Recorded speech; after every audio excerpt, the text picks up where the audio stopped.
Começa agora o Lola Talk, um programa que aborda assuntos sobre teologia luterana e te oferece pitadas de aconselhamento para a vida, diálogos, entrevistas, interação com os ouvintes e muita música. Escute e participe do Lola Talk todas as quintas-feiras às 14 horas na rádio lolapaluter.com.br.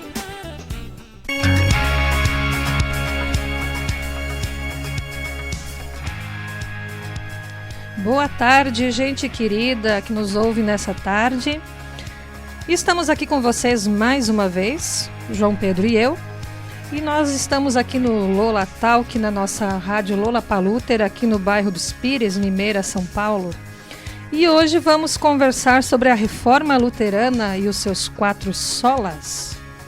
Estão conosco ao vivo aqui no estúdio o pastor Elton de Rio Claro e também o PPHM Felipe.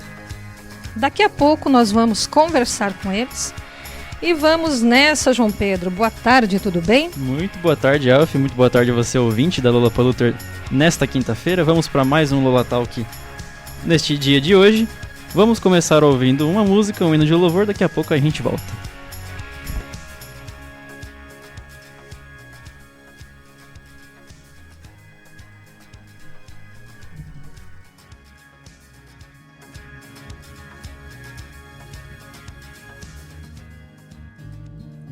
Calmo, sereno e tranquilo, sinto descanso neste viver. Isto devo a um amigo, e só por ele eu pude obter. É Jesus, meu amigo, meu Senhor, o Salvador.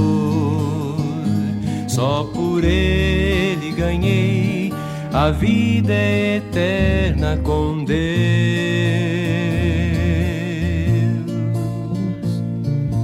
Calmo, sereno e tranquilo, sinto descanso neste viver.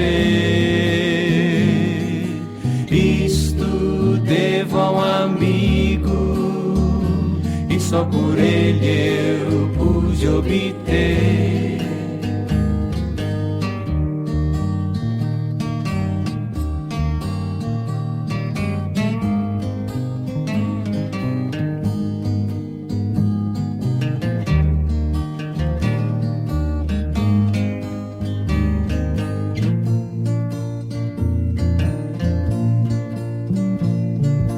Triste foi sua história, levado à cruz sem pecado algum.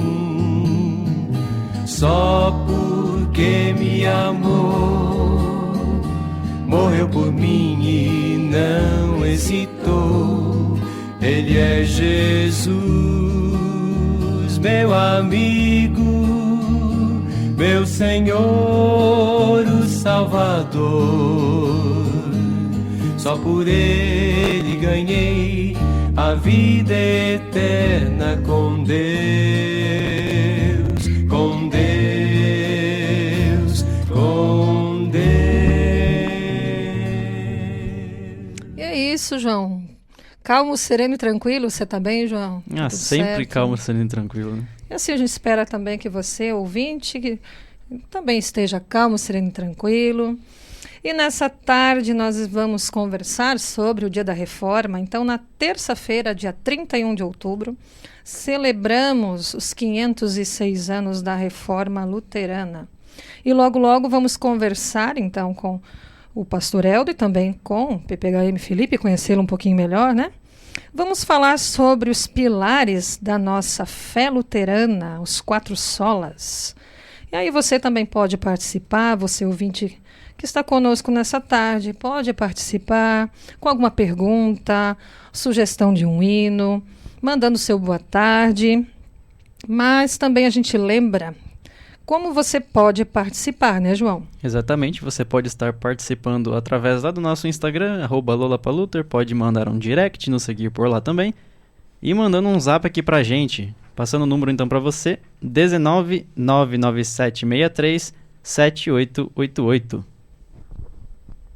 Os 4 solas, João Pedro ontem teve um estranhamento, né? Porque a palavra tem a raiz, ela é latina, né? Latim, vem do latim.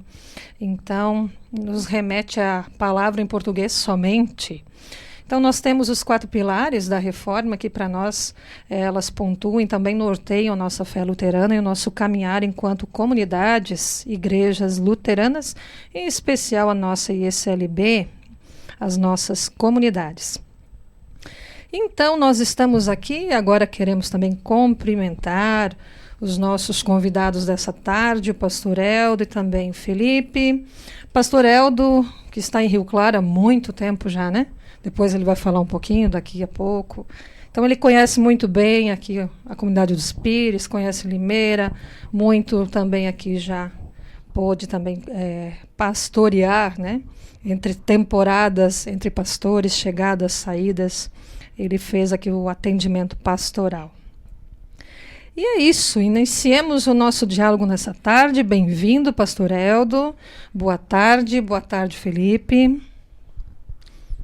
Boa tarde, um prazer estar aqui mais uma vez e poder aqui compartilhar um pouco sobre esse importante acontecimento que marcou e mudou a história, não só da igreja, mas também do mundo no século XVI. Boa tarde, com muita alegria que eu estou aqui hoje presente, podendo conversar um pouco sobre aquilo que também faz parte da nossa história, sobre aquilo que nos transforma também em reformadores. A voz do Felipe é diferente, né? Do pastor Eldo, todo mundo já conhece. Felipe, então, chegou quando, Felipe, em Rio Claro? Cheguei no dia 23 de agosto. Então faz pouco tempo e já participou de muita coisa, né? Tem história já. Já tem algumas histórias boas aí. Já participou do encontro aí da UP dos jovens, Dia da Igreja e o que mais? Estive participando também na comunidade, inserido então no grupo de coral, grupo de canto, que começamos agora em Ferraz há pouco tempo. Também Oase, grupo de mulheres. Começamos um grupo de jovens agora, estamos aí com alguns jovens participando. Coisa boa. E também alguns cultos já. Qualquer coisa a gente vai lá, faz o encontro, né, João Pedro? Com certeza. Sempre movimentando e também incentivando, né, e caminhando em conjunto. É bacana reunir os grupos para ter essa também momento de partilha, né, de comunhão, sempre bom. Bem-vindo, então, aqui à nossa UP e também aqui na Comunidade dos Pires. Daqui a pouquinho a gente vai conhecer um pouco mais, né? Já andamos um pouco, vocês conheceram, o pastor Eldo já conhece. Talvez seja bom só esclarecer, né, Felipe, que você usou uma sigla que, de repente, quem nos escuta não sabe. Eu ia falar da sigla agora. Não sabe o que significa, né? O Felipe fez o curso de teologia na Faculdade Luterana em São Bento do Sul, se formou, é bacharel em teologia. Você também estudou? Não, você estudou na Este, né? Estudei na Este. Isso, em São Leopoldo. A nossa igreja tem 4 centros de formação e na nossa igreja é assim, depois que você estuda teologia, 3 centros de formação, aliás, Curitiba, São Bento do Sul e São Leopoldo. E se você então quer ser pastor ou pastora, um ministra da igreja, precisa fazer mais ou menos 1 ano e meio de prática, né? Isso. Então seria uma complementação da formação, é isso que o Felipe veio fazer aqui. Seria o período prático de habilitação ao ministério. Exatamente. Ele é de Joinville, Santa Catarina. Mais um catarino. Os catarinas vão dominar aqui a UP. A Elf está feliz hoje. Faz um conterrâneo. E todos os PPGamistas que estão esse ano, a grande maioria é de Santa Catarina. Olha aí, vamos dominar o mundo. Estou falando. Legal. Então, pastor Eldo, conta um pouquinho, brevemente, a tua história, quanto tempo já em Rio Claro, e depois você pode ficar à vontade com o tema dessa tarde. Ok, eu já tenho meus 64 anos, quase 65. Me formei em teologia em São Leopoldo em 1984. E daí já fui para o primeiro campo de atividade ministerial em Pelotas, no Rio Grande do Sul. Lá eu trabalhei 10 anos e meio. Sou casado com Marisa. Ela é psicóloga clínica, temos 3 filhos, já temos 2 netas. E em janeiro de 95 vim aqui para Rio Claro, São Paulo. E desde então estou na mesma paróquia, na mesma comunidade até hoje. Quase 30 anos. Será que eu bato essa meta aqui nos Pires? Quantos anos, repetindo? Quase 30 anos, né? Cheguei em 95. Quantos anos você tá, Elf? Aqui? É. Aqui? Meses. Nem um ano ainda. Mas a gente tem esperança, a gente persevera na fé, né? Tá certo. Então, vamos conversar sobre a Reforma Luterana, um marco histórico para nós enquanto pessoas de fé, pessoas que são chamadas luteranas e luteranos. Legal, eu agradeço então a possibilidade de compartilhar um pouco sobre a reforma. Eu queria começar falando sobre a reforma, né? Já que na próxima terça-feira, dia 31, comemoramos 506 anos, como já foi dito. E é importante dizer para você que nos escuta de que nós estamos aqui apenas para dizer o que foi a reforma, sem fazer um juízo de valor. Nós sabemos que naquele momento criou-se uma tensão, criou-se um momento assim muito difícil na história da igreja, e houve uma cisão, né? Uma ruptura dentro da Igreja Católica, que não foi a primeira, por sinal, mas de lá para cá, né, tem toda uma caminhada e de muita reflexão, muito diálogo. Então hoje nós somos bem próximos da Igreja Católica, tanto que fazemos parte aqui no Brasil do CONIC, que é o Conselho Nacional de Igrejas Cristãs, com sede em Brasília. Mas vamos lá, então, colocar algumas coisas sobre a Reforma. A Reforma foi um movimento que ocorreu na Europa e que teve o seu auge, vamos dizer assim, no século XVI, através de Martim Lutero. Ele era um monge, ele era alguém que se identificava muito com Santo Agostinho, tanto que ele fez a sua formação religiosa no convento agostiniano e depois se tornou professor, fez doutorado, ele era doutor de teologia, se tornou professor numa universidade importante na época, que era a Universidade da cidade de Wittenberg, na Alemanha, onde eu tive já o prazer de estar lá e conhecer esse local. Lutero, na época, era um católico que levava a sua fé muito a sério, um católico praticante, além de um mestre, alguém que ensinou muito. E ele tinha, na época, algumas discordâncias teológicas em relação à sua igreja-mãe, onde ele foi batizado e tudo, em relação à Igreja Católica de então. E as discordâncias que ele tinha a ver com cargos e funções eclesiásticas que muitos podiam, na época, comprar. Não era por uma questão de chamado e vocação, mas quem tinha dinheiro comprava isso. Lutero também discordava da ideia da salvação por meio de obras. Ele dizia que a salvação é única e exclusivamente por meio da fé em Cristo Jesus. Salvação é graça, é presente, é dádiva de Deus. Lutero também discordava, e esse foi, digamos assim, o estupim, foi a gota que faltava para transbordar. Discordava da questão da cobrança de indulgências, né? A igreja incentivava na época pessoas a fazerem doações em dinheiro em troca do perdão dos pecados e da garantia de salvação. Parte do dinheiro arrecadado era utilizado para a construção da Basílica de São Pedro em Roma. Lutero divulgava suas ideias e questionamentos teológicos nas conversas, né, nas aulas com seus alunos, mas também com seus colegas, pares na área da teologia, também com lideranças da Igreja Católica.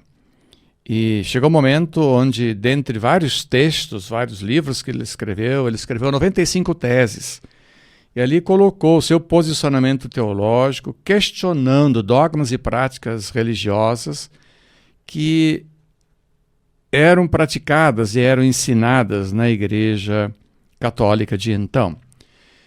E conta-se de que no dia 31 de outubro de 1517, ele teria fixado essas 95 teses na porta da igreja na cidade de Wittenberg, na Alemanha. Nós não podemos afirmar com certeza se isso de fato aconteceu. O que nós sabemos, sim, com certeza, é que Lutero, na época, enviou as suas teses através de uma carta para o arcebispo Alberto da cidade de Mainz. Lutero queria convidar as pessoas para um grande debate sobre a questão das indulgências, né?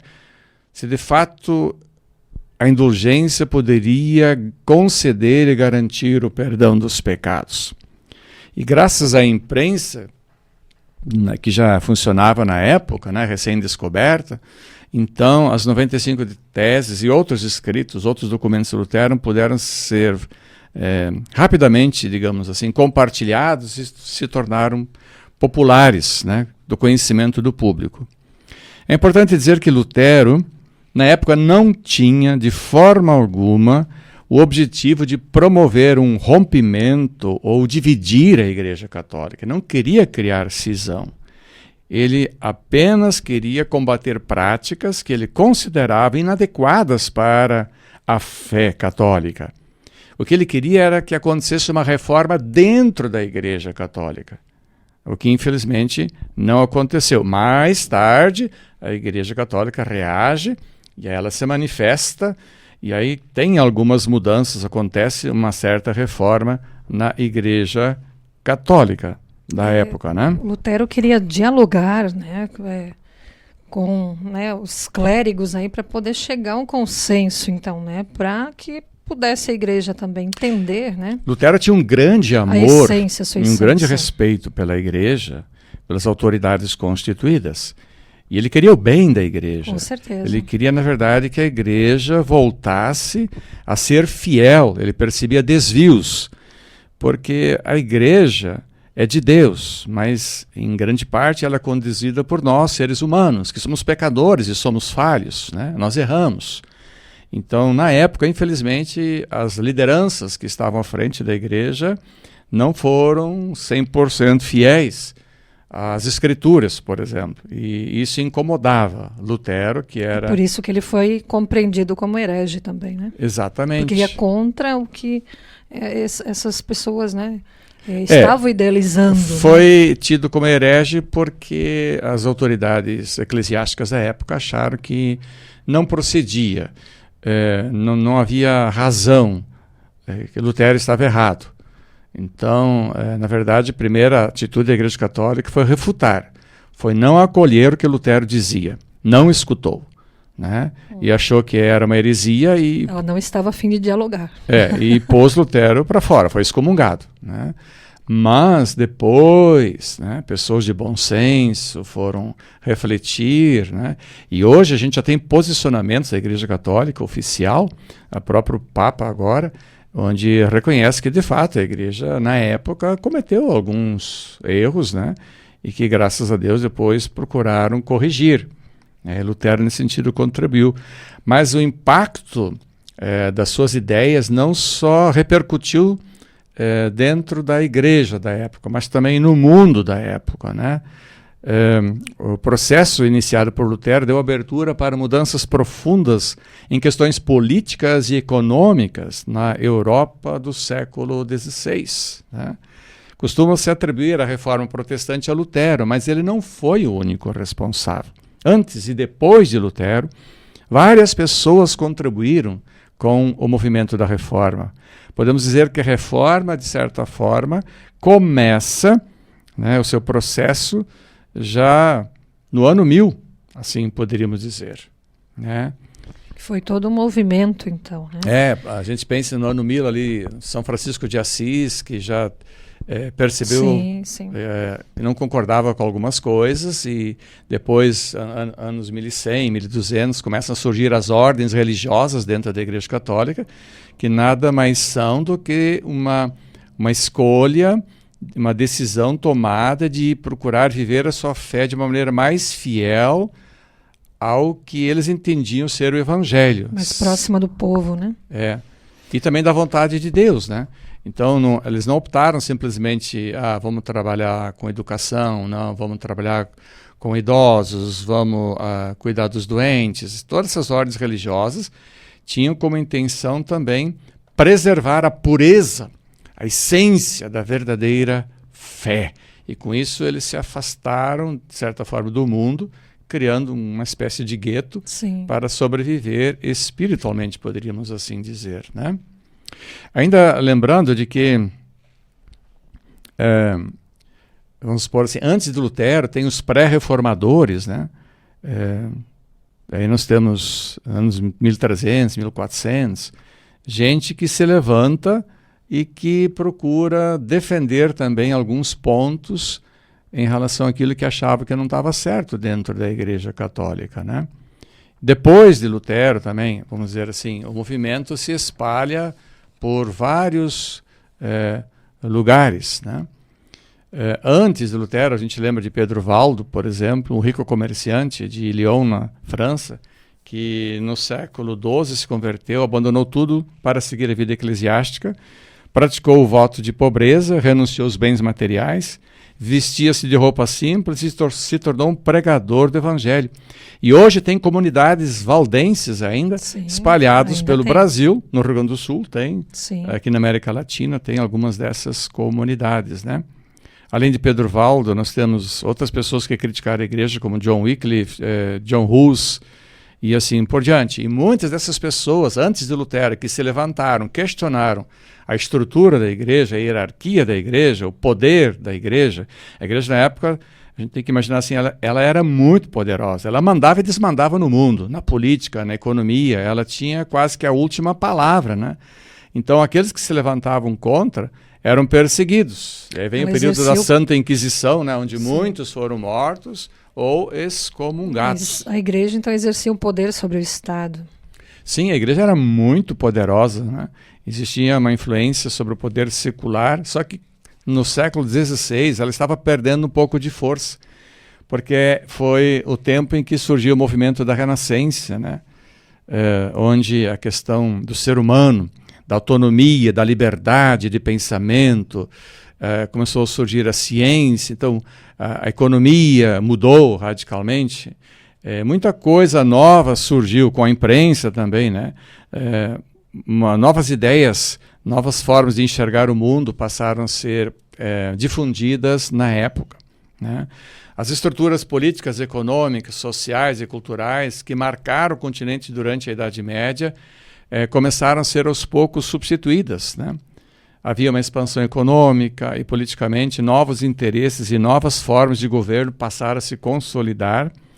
E a igreja, que era poderosa, então perdendo a sua força sobre o poder secular, né? Lutero, nesse sentido, teve muito apoio de autoridades e príncipes, principalmente, que queriam ver o poder da igreja enfraquecido, porque eles queriam se estabelecer com a criação de estados e monarquias e assim por diante, né? Então, as agendas e os interesses dos estados nacionais e dos reis, aos poucos, na época, passaram a se distanciar um pouco da igreja católica, né? E como é que a gente entende esses pré-movimentos da reforma? Talvez as pessoas se retirassem, então, para não discutir com a igreja, e Lutero vem, então, bate de frente. Como é que a gente entende isso hoje? Assim, para quem está ouvindo agora, pensa, nossa, por que então esses movimentos não foram adiante, ou talvez, né, essas pessoas resolveram se retirar, viver enclausuradas em algum lugar, né? Diria assim, as ordens religiosas fizeram essa opção, né, de se retirar. Temos ordens religiosas assim até hoje. As irmãs carmelitas, sim, por exemplo. Os assim, franciscanos. Assim por diante, né? Mas, na época, os pré-reformadores, eles não se enclausuraram, não. Pelo contrário, eles se manifestaram publicamente, colocaram seu pensamento, arriscaram sua própria vida, né? Tanto que João Hus, por exemplo, foi morto, né, vivo, numa fogueira. Foi queimado. Lançado vivo. Quer dizer, o movimento não foi para frente porque a igreja ainda nessa época, digamos 1300, 1400, ainda era muito forte, muito temida. E por causa da Santa Inquisição, sim, da ameaça, sim. que, né, era muito perigoso se expor, dizer que é contra, por exemplo, alguma coisa da igreja. Então, na época, digamos, as pessoas eram silenciadas, né? É isso que a Igreja Católica fazia, é um pecado que cometeu, mas a Igreja reconhece. E hoje ela reconhece. Reconhece. Isso aí durou 4 séculos, né? Quanta gente foi morta. Hoje a gente está vivendo uma situação assim de, por exemplo, pensando agora na guerra Israel e o Hamas, conflito entre israelenses e ali a questão de Gaza, Palestina, né? Às vezes a gente acha assim, começa a julgar, criticar, poxa, essa fé judaica, esses judeus, Sim. ou tanto faz, né? Ou os próprios palestinos através do Hamas. Mas se a gente for ver a história do cristianismo, quantas milhares e milhares de pessoas a igreja matou também em nome da fé e em nome de Deus, né? Se você quer ter uma ideia, você que nos escuta, veja o filme A Missão, que é um filme que conta, por exemplo, o que aconteceu no Brasil. Vamos só falar do Brasil, né? O que foi feito aqui, principalmente com os nativos, com os índios. Aqueles que não aceitavam ser batizados eram mortos, eram eliminados. Eu venho de uma região, no Rio Grande do Sul, que é a região das Missões. Eu nasci em Juí. Próximo dali a gente tem as ruínas de São Miguel, que é um testemunho público, tá lá para quem quiser ver o que foi feito, o que sobrou, né, dessa tal de missão na época com os jesuítas, né, o que tudo aconteceu. E claro que ali foi uma mistura de poder político com o poder religioso, aliado, e deu no que deu. Né? Portugueses e espanhóis na época brigaram e tal. Então não é só hoje que acontece mortes em nome da fé, em nome de Deus. Sempre aconteceu. E a gente muitas vezes, como cristão, é preconceituoso e fica criticando e julgando, por exemplo, os muçulmanos, achando que eles são os errados, né? Violentos, terroristas ou coisa assim, né? Mas nós cristãos já cometemos barbáries Nós temos um legado terríveis. Um pouco temos muito a pedir perdão obscuro aí também. pelos males causados. Com certeza. Também temos um passado aí a pedir perdão também, né? Exatamente. Então, assim, compartilhei um pouquinho, né, Alfi, da história da Reforma. A data, a gente comemora 31 de outubro, mas não dá para dizer que ali aconteceu. Sim. Ela foi um processo. E Lutero foi uma das pessoas que participou desse processo, eu diria assim, de dezenas e dezenas de anos, e começou na Alemanha, né, com Lutero, antes em outros lugares também, né? Mas depois se espalhou na Europa e foi se espalhando, tomando conta. E nós hoje aqui no Brasil somos, digamos assim, herdeiros dessa história, herdeiros da Reforma, porque a nossa igreja, a Igreja Evangélica de Confissão Luterana no Brasil, no início era composta praticamente de alemães, né, que deixaram a sua terra e vieram aqui para o Brasil em busca de uma nova perspectiva, possibilidade de vida, melhorando as condições, né? E aí trouxeram junto a sua fé, a sua história, a sua tradição, e disso resultou o que hoje é a Igreja Evangélica de Confissão Luterana.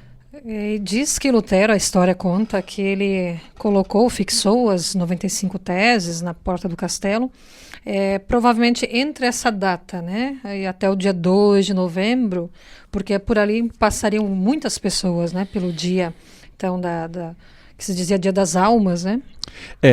Os católicos até hoje comemoram, né? Tem o dia 1º de novembro. Sim. E tem o dia 2. Dia 2 é o dia de finados. E dia 1 é dia de todos os santos. Isso. Então, o pessoal na época costumava ir ao templo, ir à igreja, participar da missa. Então, tinha muitas missas, muitos encontros. Além disso, próximo ali, eu consigo visualizar isso porque eu estive lá, da igreja do castelo de Wittenberg. Ali tem o cemitério, então era um ponto de encontro. Muita gente ia circular ali, ele foi esperto. Ele viu nisso já a entendia chance de marketing, das pessoas né, poderem ler, ter acesso às teses, né? Não sei se o Felipe quer colocar ainda alguma coisa sobre a reforma. Então, é importante realçar que a reforma ela não foi algo que aconteceu só por conta de Martinho Lutero. Ele foi o ápice, pode-se dizer, mas teve muitas pessoas importantes que vieram antes. E a reforma aconteceu por conta de uma série de fatores que aconteceram, de certa forma, juntos, e que então aconteceu a reforma. Por exemplo, as pessoas naquela época elas estavam, de certa forma, desanimadas com tudo que estava se passando.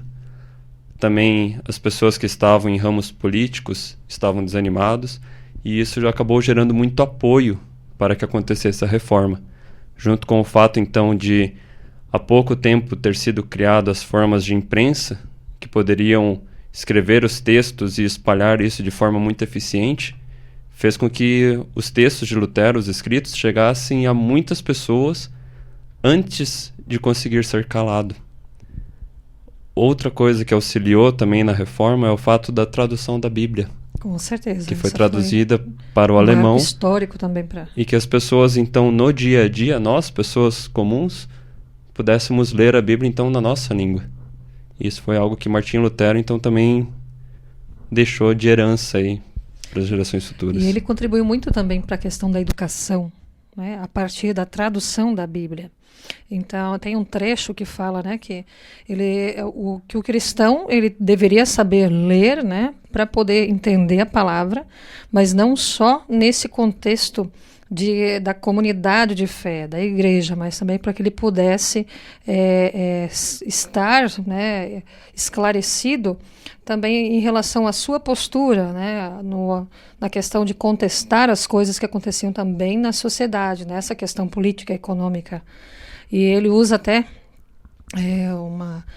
uma frase, uma palavra, enfim, né, para que o povo então precisa saber ler, saber o que está lendo, para não servir de massa de manobra. Então essa frase ela é bem forte, né, essa fala é bem forte. E isso também nos impulsiona ainda hoje para dentro, né, desse contexto da educação também e da política também, né. Então a gente vê a contribuição de Lutero dentro das várias áreas, né, tanto política, tanto economia, tanto educação. E na música também, né? Ele foi E também na questão de gênero, né? Exatamente. Ele defendeu a mulher, o sacerdócio geral. Né? Exatamente. Então, nessa questão, assim, ele foi alguém que talvez a mola propulsora aí, né, de tantas. A gente pode dizer que ele era bem à frente do tempo, né? Alguém que tinha uma boa cabeça, conseguia fazer uma boa leitura da realidade da época e procurou, em nome da fé, em nome da igreja a qual ele procurava ser fiel, dar a sua contribuição, deixar o seu legado na época, né, para que o mundo, como o Felipe já falou, por que na época a reforma deu certo, se perguntou antes na Elf, porque havia uma série de fatores que, digamos assim, a fruta amadureceu, o tempo amadureceu, chegou o Kairos, a hora certa. E agora? Né? Vários fatores contribuíam, havia toda ele teve um apoio muito grande da sociedade, das lideranças, digamos assim, políticas, das lideranças na área da economia, nas lideranças acadêmicas, né? No mundo acadêmico ele teve muito apoio também. Então, várias coisas que colaboraram para que a reforma pudesse se espalhar na época, né?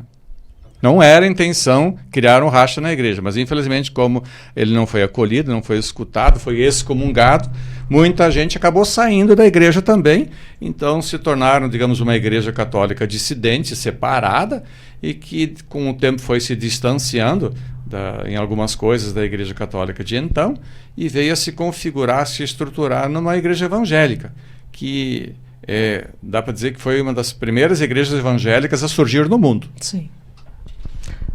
Então, antes a gente falou ali sobre John Huss, que foi perseguido, até morto. Lutero ele também passou por essa perseguição, ele precisou fugir, precisou se refugiar, se esconder. E durante esse período então em que ele estava escondido, que ele se dedicou à tradução da Bíblia. Foi um bom tempo que ele ficou para fazer a tradução então do Antigo Testamento, do Novo Testamento, a fim de poder trazer para as pessoas. E não ficou só no alemão. Depois do alemão, outras pessoas então pegaram e começaram a traduzir para outras línguas, onde hoje a gente tem no Brasil também o português. Mas conversando sobre as escolas, de Lutero vem essa grande ideia então de incentivar o estudo, de incentivar as escolas a ensinarem as pessoas. E não só o ensino pelo ensino, mas um ensino crítico, de autorreflexão e de pensamento.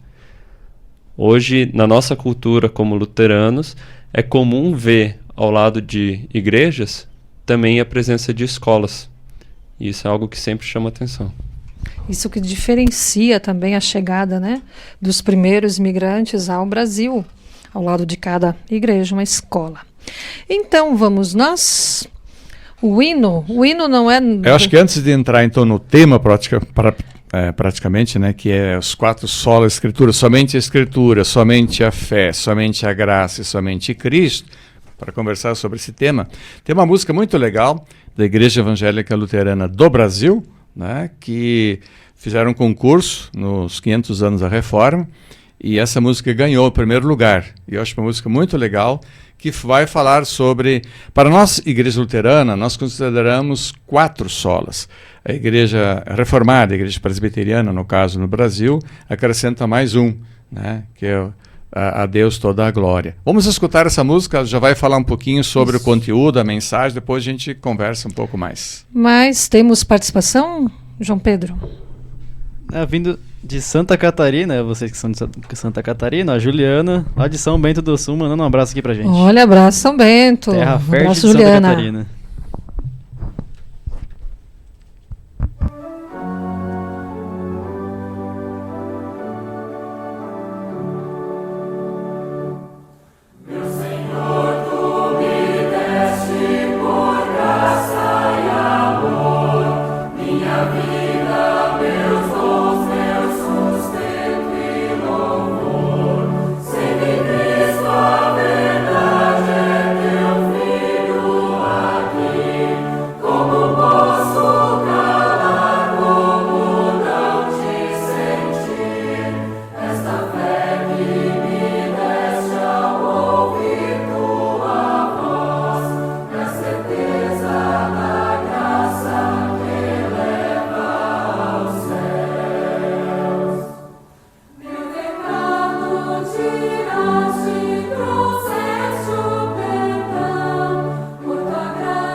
Então, voltando aqui no nosso bate-papo dessa tarde, falamos a respeito da reforma.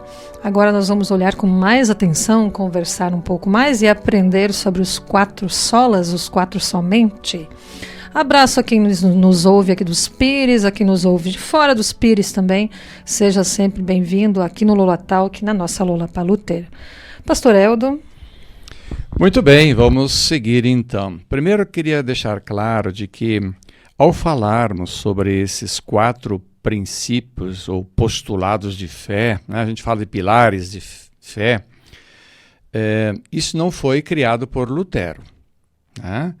Essa sistematização teológica ocorreu, digamos assim, depois de Lutero, por teólogos que foram lendo os seus textos, tentando entender e fazer uma síntese do que Lutero pensava, quais eram as suas bases, as suas premissas de fé, digamos, da época. E aí se chegou à conclusão, pelo menos os luteranos, de que 4 princípios norteavam o pensamento teológico de Lutero. O primeiro deles é somente as Escrituras, segundo, somente a fé, terceiro, somente a graça e quarto, somente Cristo. Somente as Escrituras.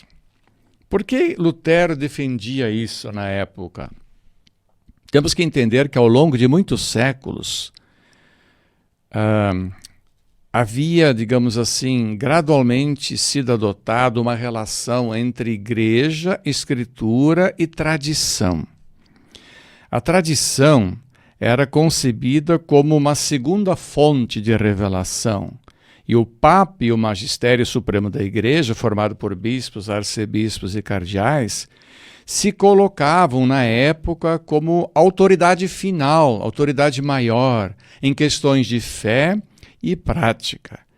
A Igreja Católica defendia na época que a revelação de Deus não se limitava, não estava circunscrita às Escrituras somente, e comparou a soberania da Igreja como sendo igual às Escrituras, ou seja, a Igreja tinha o mesmo poder e autoridade do que as Escrituras.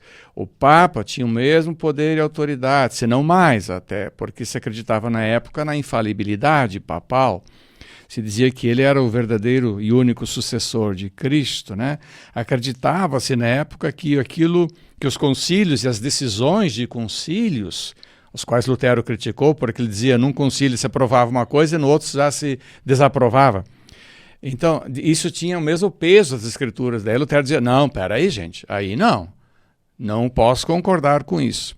Diferente da Igreja Católica, Lutero e outros reformadores defendiam na época que a Escritura deveria ser entendida como única fonte de revelação divina, única norma divinamente inspirada e com autoridade divina em questões de fé e prática da vida cristã.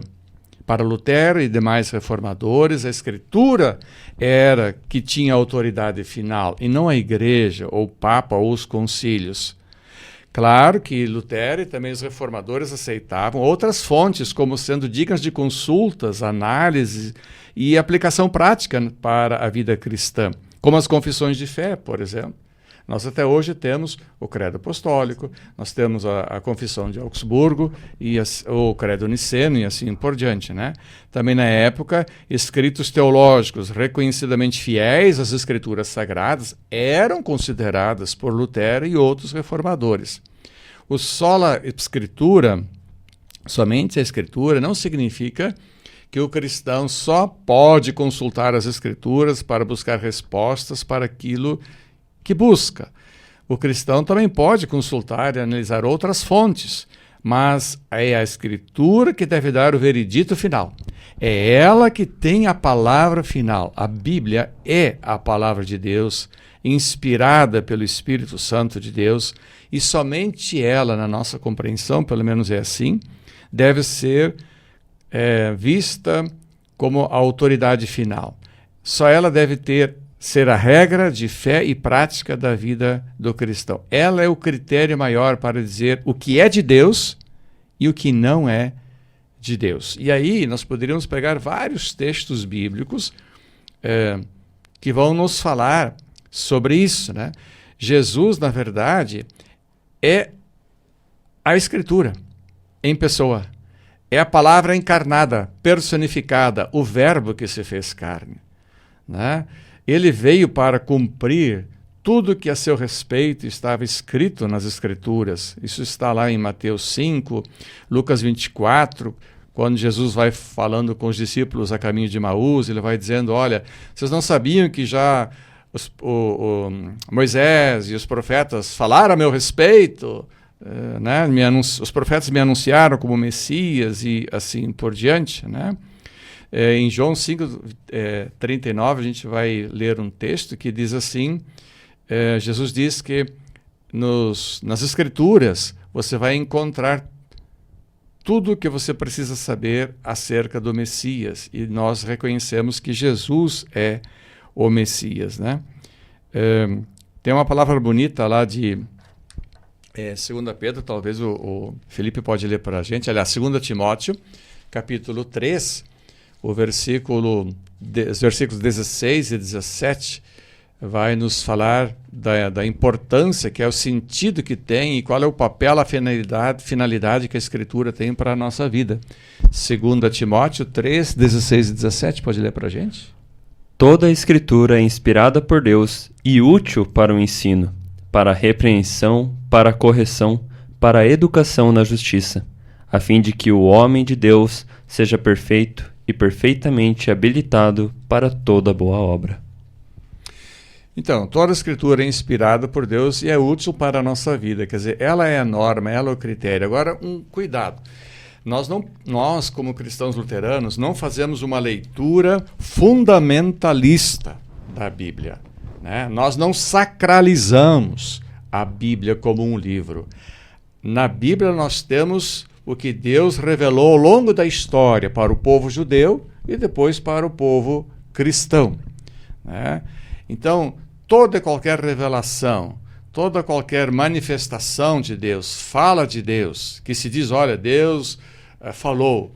Hoje, em muitas igrejas, tem essa questão de visões, eu ouvi Deus falar, eu tive um sonho, eu tive uma revelação, comigo, profecias e assim por diante, né? Tem que ter muito cuidado com isso, né? O que tem fundamento nas Escrituras pode ser escutado, levado a sério. Agora, aquilo que não tem fundamentação nas Sagradas Escrituras tem que ser descartado.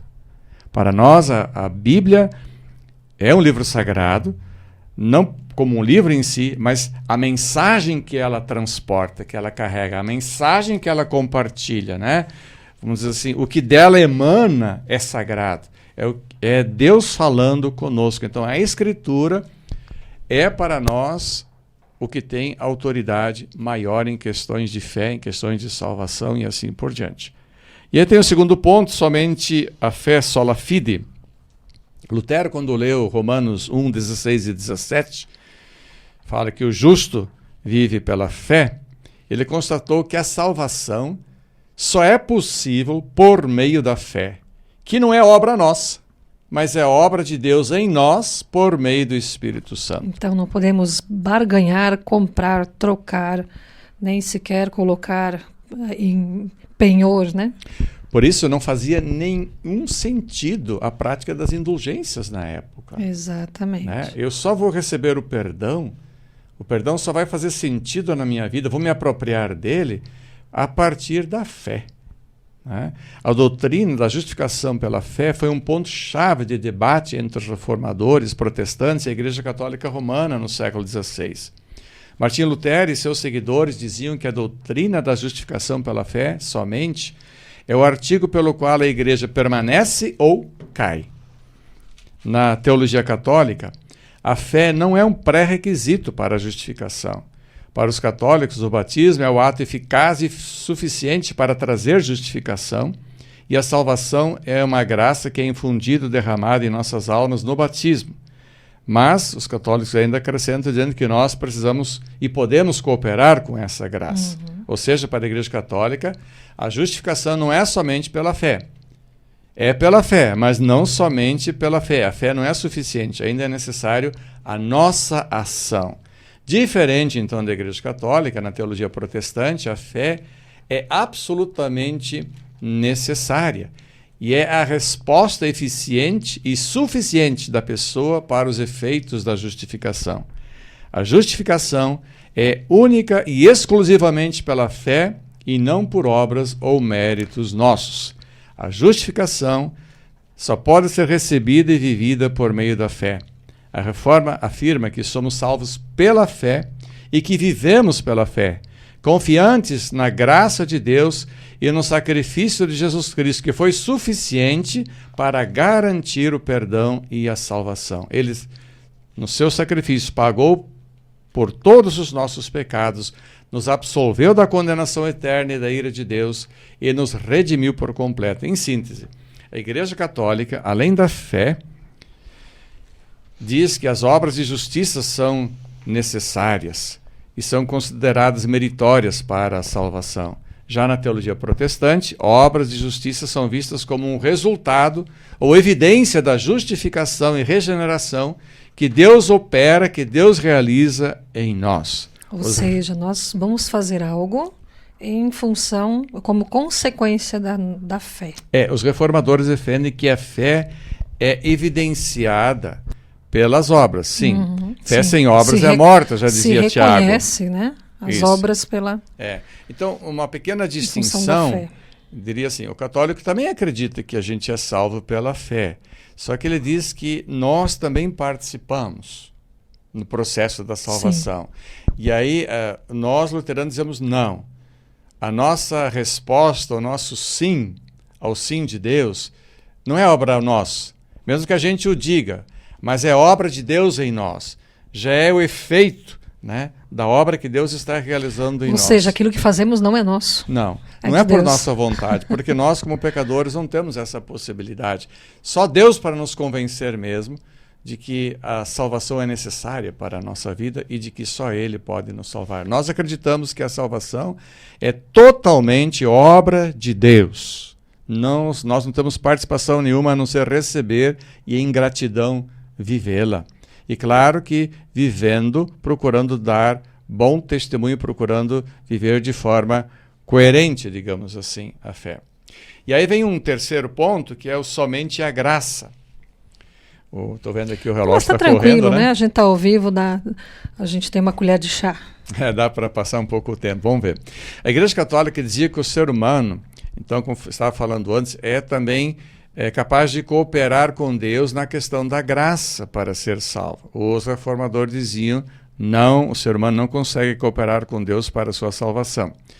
Diziam que o ser humano não é apenas um pecador caído que está se afogando e precisa apenas fazer a sua parte e estender a mão para agarrar o salva-vidas lançado por Deus. Não. Conforme os reformadores, o pecador está numa condição muito mais séria e pior. Ele não pode pegar o colete salva-vidas porque não está apenas se afogando, ele está morto. Espiritualmente morto e sem vida, no fundo do mar, diziam os reformadores. Então, para ser salvo, ele depende totalmente da iniciativa e da obra do agir de Deus. Sem Deus não tem salvação. A salvação é um ato de pura graça, bondade e misericórdia da parte de Deus.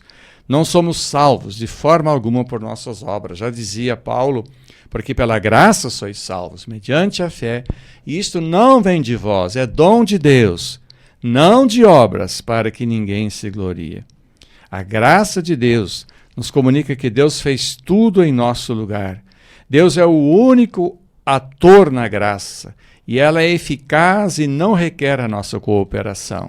Deus age sozinho e é capaz de sozinho salvar o ser humano. Não precisa de nossa ajuda. Nós precisamos entender e crer que a graça é essa obra de Deus em nós, um favor imerecido. E nós não podemos cooperar com as nossas obras ou com os nossos méritos. Salvação é totalmente graça. Então não adianta eu ter dinheiro, eu ter prestígio, status, nada.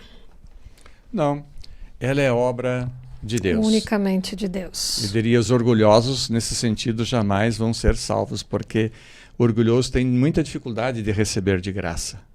Só os humildes, os simples, sabem receber de graça e receber de coração, sem depois, em algum outro momento, querer retribuir, recompensar. Exatamente. Nós não precisamos fazer isso, né?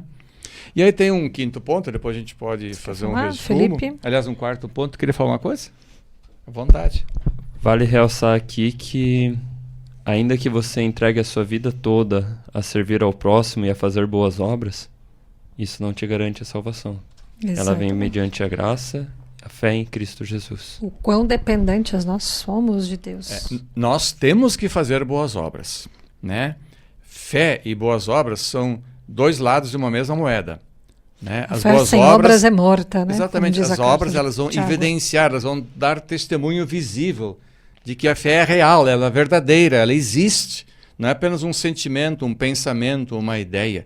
Não, mas há uma relação pessoal minha com Deus que me leva a agir no sentido de viver, de praticar a vontade de Deus. E aí, é claro que vão acontecer as obras, vão acontecer as boas ações. Eu não posso ser diferente, não posso fazer diferente, a não ser procurar fazer a vontade de Deus. E fazer a vontade de Deus significa fazer o bem, significa amar o próximo. E às vezes o próximo é difícil de amar também, mas a gente vai nessa... É um desafio, lembrando, né? da graça de Deus, lembrando do perdão de Deus, a gente também precisa praticar, né, o perdão de Deus. E esse amor ao próximo, que muito hoje, ele é coloridíssimo, né? Ele é pintado de outra forma, né? Mas o amor ao próximo nada mais é do que a tolerância, o suportai-vos uns aos outros, né? Às vezes, aceitar o outro como ele é. Aceitar como ele é, com ser as solidário, suas estender a diferenças, mão. né? A sua forma de viver. E tentar, nessa dinâmica, então, também, externar o que Deus externou por nós, né? A vida, eu acho que seria muito pobre se a gente passasse pelo mundo só pensando em si, só fazendo as coisas pensando em si. Eu acho que nós temos que deixar um legado aqui. Temos que dar a nossa colaboração, a nossa contribuição para um mundo melhor, para um ser humano, para uma sociedade melhor. E aí a nossa ação, ela pode fazer diferença, né? Com certeza. Lutero fez uma grande diferença no mundo na época. Nós hoje somos, lembrando o tema do ano, chamados a ser sal e luz do mundo. Quer dizer, dar o nosso testemunho, fazer diferença onde nós estamos, né? E talvez aí para encerrar rapidinho, na verdade merece um tempo bem maior, isso, né? É a questão do somente Cristo. Né? Então nós já ouvimos um pouco sobre somente a Escritura, somente a fé, somente a graça e agora esse quarto pilar, que é somente Jesus Cristo. Os reformadores não rejeitaram a doutrina da Igreja Católica Romana de então sobre a pessoa de Cristo. O problema não era a pessoa de Cristo, o problema era a obra de Cristo. O debate centrou-se no sistema sacramental que a Igreja Católica construiu na época, um sistema no qual a graça de Cristo era mediada para o povo por meio dos sacerdotes e de obras sacramentais. Martim Lutero e outros reformadores perceberam que esse elaborado sistema de obras sacramentais obscurecia a pessoa e a obra de Cristo. Lutero argumentou que o papado, por meio desse sistema sacramental, usurpou prerrogativas de Cristo, tornando-se dispensador da graça de Deus por meio de Cristo. Os reformadores defenderam que somente Cristo é o único mediador entre Deus e a humanidade, o único meio de salvação, e não é a igreja. Não é a igreja que é mediadora da salvação. Salvação só é possível única e exclusivamente por Cristo. A obra de Cristo foi suficiente, tanto que ele disse, está consumado, tudo o que precisava ser feito ele fez para a nossa salvação. Portanto, na época, os reformadores questionaram veementemente essa ideia de mediadores, pessoas que se colocavam no lugar de Cristo. Ninguém pode se colocar no lugar de Cristo, né? Dentro da igreja. A igreja mesmo, não é a igreja, vamos dizer assim, prédio, né? Templo, mas a igreja, conforme diz lá no Credo Apostólico, a comunhão dos santos, aquele movimento de pessoas identificadas com Cristo, comprometidas com Cristo, envolvidas com Cristo, que creem em Cristo, que procuram aprender de Cristo, que procuram crescer espiritualmente, se deixar transformar por Cristo e realmente ser, como dizia Lutero, um pequeno Cristo aqui no mundo presente, né?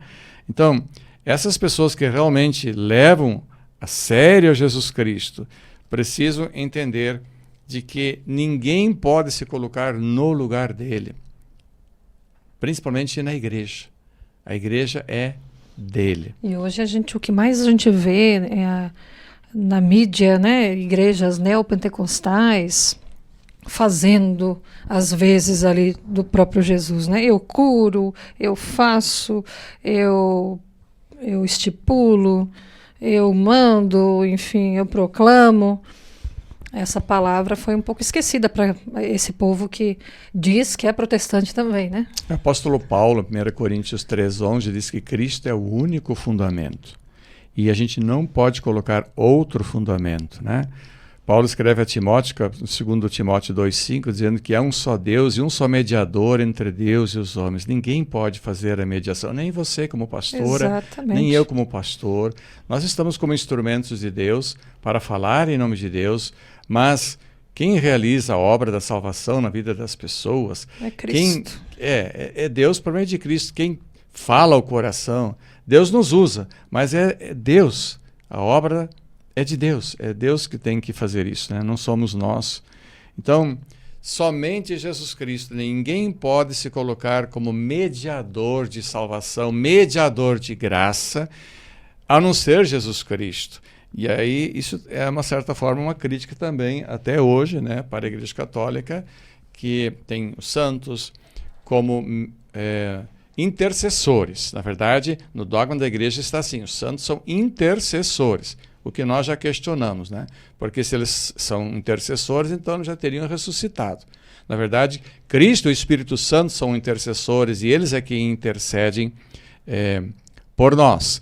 Alguns acreditam, e aí vai muito da crença popular, não é dogma, mas a crença popular católica vai dizer que, por exemplo, Maria é cheia de graça ou mediadora de graça. Na verdade, eles não fazem mediação de coisa alguma. Para a Igreja Católica são apenas intercessores. Toda a graça vem única e exclusivamente por meio de Deus, por meio de Cristo. Isso é dogma da Igreja Católica. Sim, Só sim. que na crença popular, o pessoal não faz essa distinção. Não. E confunde, mistura. E também não é ensinado a fazer essa distinção também, né? Não se faz esse esforço, acontece eu ainda acho. muito isso, Cris, né? é uma Então, opinião errada minha, eu vou pagar depois por ela. Então, assim, a graça da salvação, né? A graça da vida que se eterniza no tempo, começando já aqui, porque a salvação já é uma graça que conhecemos e em parte experimentamos aqui, e na esperança a gente vive pela fé de que um dia vai se tornar plena, completa, quando Cristo vier em poder e glória. Então, nós precisamos, enquanto estamos aqui, como cristãos, né, eu diria assim, zelar por esses princípios, esses 4 princípios. A Escritura como critério, como norma, como autoridade maior em questões de teologia, em questões de fé, em questões de salvação.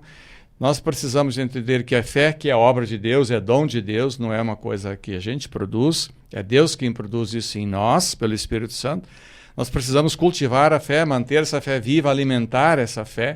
Pela fé nós recebemos a graça da salvação e todas as graças que Deus nos concede.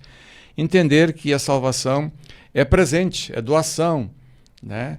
É uma graça que Deus nos dá de graça, sem cobrar nada, sem exigir nada. É claro que essa graça nos transforma e a gente vai ter que corresponder ao que recebeu, senão seria ingratidão de nossa parte. Então temos que dar o devido valor à graça e não baratear, simplificar, como já dizia o pastor Dietrich Bonhoeffer num livro, A Graça Barata, né? Ele agora. E por fim, a gente estava ouvindo que Cristo deve ser nosso único Senhor e suficiente Senhor e Salvador da nossa vida, a autoridade maior na nossa vida, é o único Senhor diante do qual nós temos que nos prostrar. E já dizia lá Paulo em Filipenses, né, que Deus o exaltou sobremaneira, ele deu o nome que está acima de todo nome, para que ao nome dele se dobre todo o joelho nos céus e na terra, e todos confessem que ele é Senhor para a glória de Deus Pai. Só há salvação, já diziam os apóstolos lá em Atos dos Apóstolos, única e exclusivamente por meio de Jesus Cristo. Com isso, acho que a gente conseguiu mais ou menos passar a ideia. Existe um quinto sola, que é só lhe deu glória, sim. que daí é mais da Igreja Reformada, que em certo sentido é o início e o fim de todos esses solas, que mais ou menos destaca que toda a glória deve ser dada somente a Deus. Eu acho que é mais ou menos isso, né? Hoje fica a pergunta, qual é o lugar e o papel que a Escritura, a fé, a graça e Cristo tem na sua vida e na vida da igreja? Fica aí para a gente ficar perguntando, pensando um pouco. Temos participações, João? Não? Alguma pergunta, João? Também não? Então, nós aprendemos mais um pouco e relembramos a importância da nossa base de confissão, né, luterana, no nosso agir, no nosso pensar, e também o quanto deve pautar todo o nosso agir e pensar durante a nossa caminhada de fé.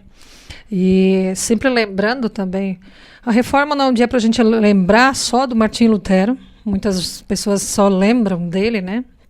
Mas lembrar de tudo aquilo que se constitui a nossa fé, a nossa base, o nosso serviço, a nossa missão enquanto igrejas luteranas, enquanto comunidade de confissão luterana.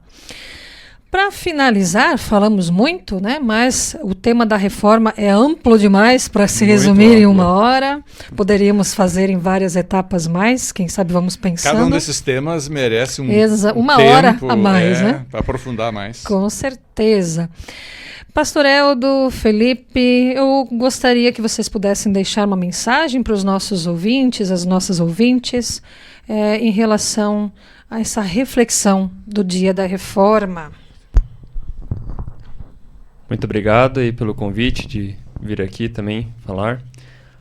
Referente à reforma, fica sempre o pensamento de que a reforma ela aconteceu, mas ela deve a cada novo dia acontecer novamente.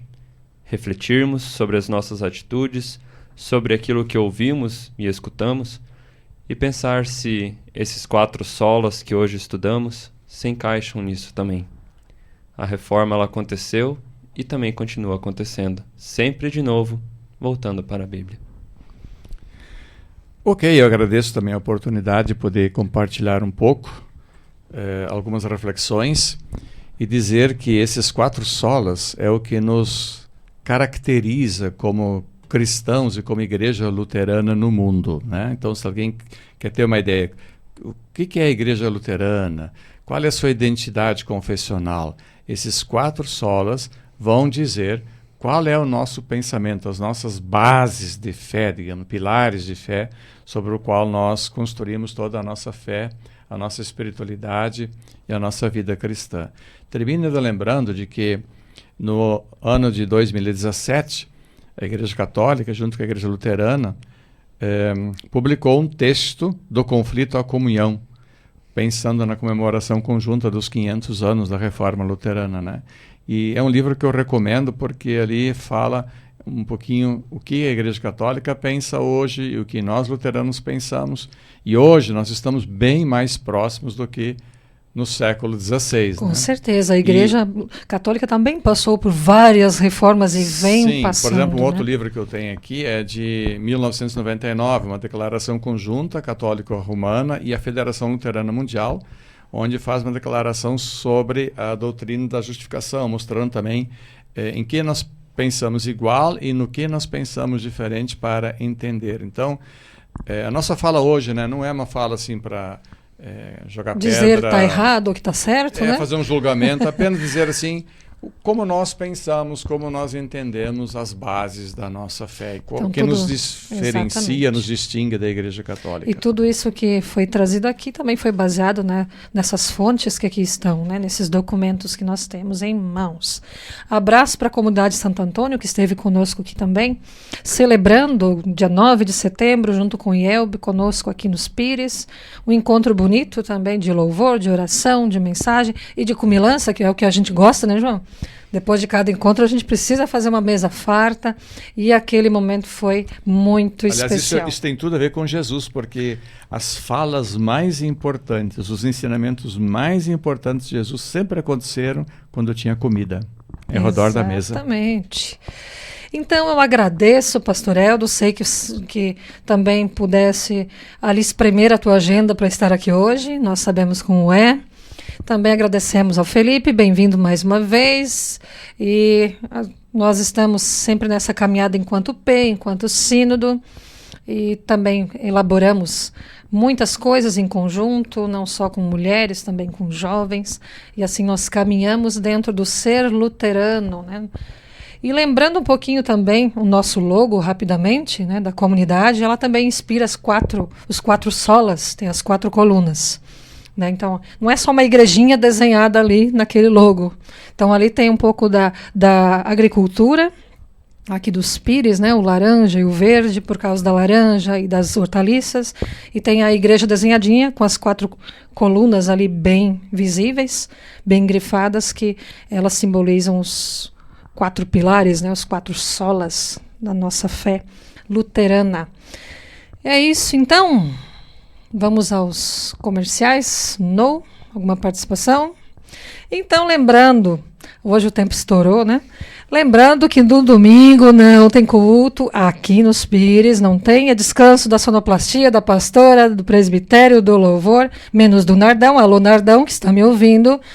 Nardão vai para Ribeirão Preto, então, ajudar e também ministrar o culto lá com a comunidade de Ribeirão Preto. Ribeirão Preto tem culto. Nardão, aquele abraço, brigadão. E por hoje encerramos o nosso Lola Talk. Obrigada, João. Obrigada a você que nos ouviu. E na semana que vem nós estamos novamente aqui com o Lola Talk. Valeu, pessoal. Até semana que vem.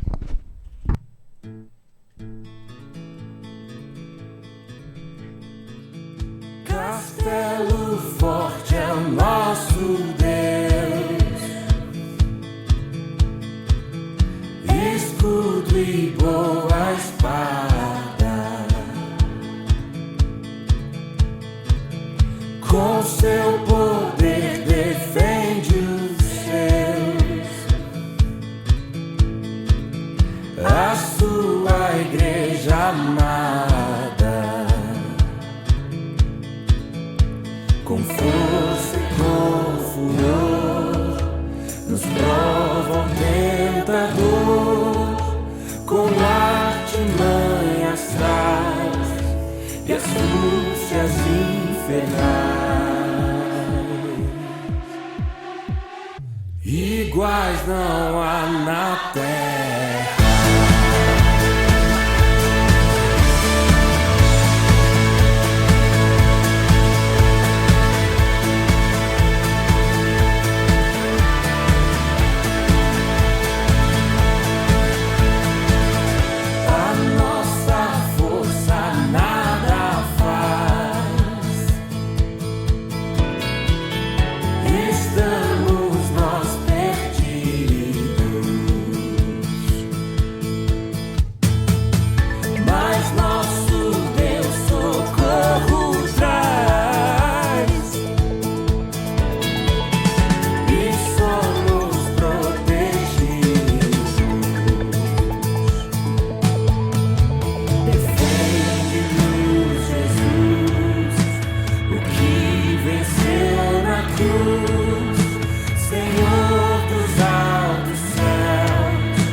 Triunfa na batalha.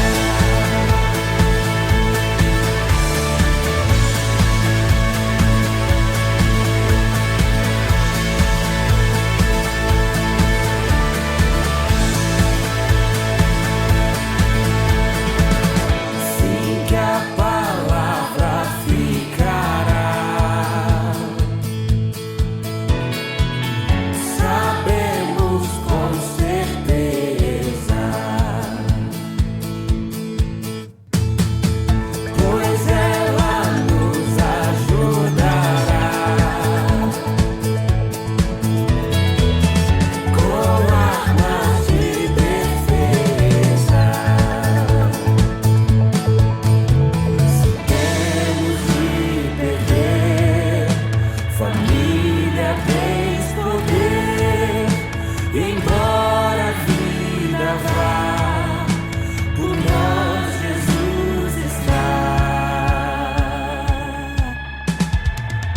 e nos dará seu reino.